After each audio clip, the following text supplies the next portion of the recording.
Jadi ingat pas nonton Ultraman ini saat kecil dulu. Ya halo semuanya, kali ini saya ingin ngebahas tentang beberapa film Ultraman yang telah menemani masa kecil kita ya. Atau bisa dibilang paling memorable lah. Dan beberapanya kebanyakan Ultraman era Heisei fase 1. Kalau anak-anak zaman sekarang lebih kenalnya mungkin yang terbaru ya, kayak Ultraman Orb, Jet, dan lain-lain yang sebelumnya sempat ditayangkan di RTV. Sedangkan untuk kita yang kelahiran tahun 2000 atau ke bawahnya, pastinya lebih mengenal Ultraman Heisei pertama, yang bahkan saat itu adalah masa kejayaan Ultraman yang terus dilanjutkan sampai sekarang sejak Ultraman 3 ya. Dan yang bikin kita bisa ngikutin Ultraman sampai sekarang ya, karena dulu sempat nonton mereka-mereka ini gitu kan. Karena yang dimasukkan hanya ada 5, kawan-kawan pun bisa komen versi kalian ya. Pastinya setiap orang berbeda-beda. Dan ini gak ada urutan mana yang paling bagus atau gimana ya. Semuanya bagus dan menjadi tontonan yang seru pas kita kecil dulu. Yang pertama ada Ultraman Dyna. Ingat banget ya, dulu pernah nonton Ultraman Dyna yang asli desain dan warna Ultraman-nya itu keren banget sih. Kayak cerah gitu. Ditambah lagi yang paling ingat pastinya si Asuka dengan sifatnya yang bikin ngakak ya.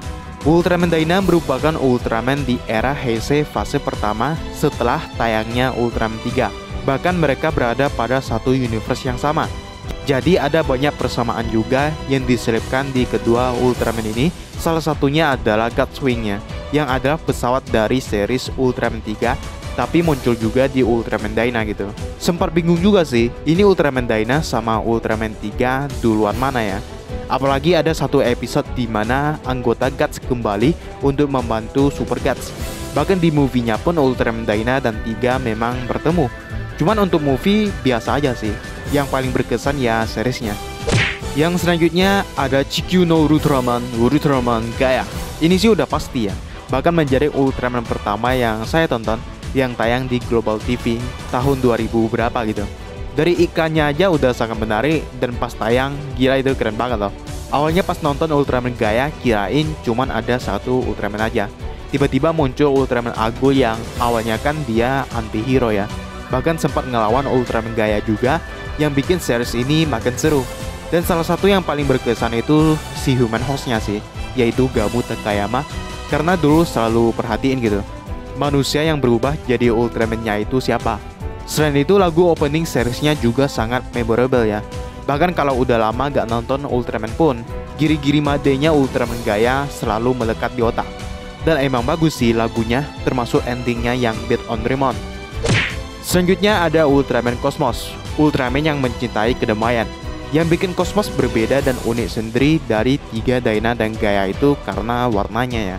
Jarang-jarang gitu ada main Ultra yang warna tubuhnya full berwarna biru. Malahan itu bikin keren karena Cosmos juga bisa ngerubah warnanya menjadi merah atau versi lebih kuatnya dengan lebih mengandalkan kekerasan saat melawan musuh. Beberapa yang paling berkesan itu kayak pesawat dan lagu openingnya ya. Semacam ada ciri khasnya sendiri gitu, berbeda dari trio Heisei yang masih memiliki banyak kemiripan. Ingat banget pas Ultraman Cosmos mendapat form baru ya, yaitu Eclipse Mode dan momen saat dia ngelawan Chaos Header. Tak hanya seriesnya, di movie Cosmos juga keren banget ya. Mungkin menjadi salah satu Ultraman paling berkesan dan terkenal di Indonesia. Apalagi yang udah dewasa pasti kenal lah dengan Cosmos. Cuman ada satu Ultraman yang jauh lebih terkenal lagi, yaitu, dan ya di urutan selanjutnya ada Ultraman 3.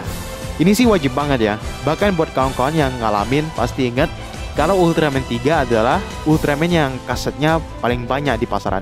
Jadi kalau lagi nyari kaset atau DVD Ultraman, hampir bisa dipastikan ada Ultraman 3 di situ. Jadi semua yang nonton Ultraman pas waktu itu harusnya tahu Ultraman 3 sih. Nah, untuk hal yang bikin berkesan dari series ini ada banyak ya. Dari openingnya, episodenya, sampai ke background sedih yang asli itu gak ada obat sih. Udah pernah kita bahas juga ya, 5 momen tersedih di Ultraman 3 sama 3 background tersedih di Ultraman 3. Selain itu ada Rena yang cantiknya kebangetan. Yang selanjutnya atau yang terakhir ada Ultraman Mebius. Ini wajib juga, cuman Mebius emang agak baru dibanding yang sebelumnya ya. Jadi pas nonton ini udah gak terlalu bocil lah. Dan yang bikin Mebius bagus tentu saja dari ceritanya. Dan ini yang paling ditunggu, yaitu kemunculan beberapa Ultraman Showa kayak Taro, Leo, yang mereka itu kan Ultraman lama kan. Jadi jarang banget gitu kalau bisa ngeliat mereka muncul. Itu membuat Ultraman Mebius kayak Ultraman Showa yang versi modern gitu. Bahkan tak hanya pas kecil, sampai sekarang pun series Ultraman Mebius masih menjadi salah satu yang terbaik ya. Ya, itu dia pembahasan top 5 Ultraman yang telah menemani masa kecil. Ada pendapat lain? Tuliskan aja di bawah. Subscribe pun yang belum. Di depan ada video lain yang bisa langsung aja kalian tonton. Dan sampai jumpa di video selanjutnya.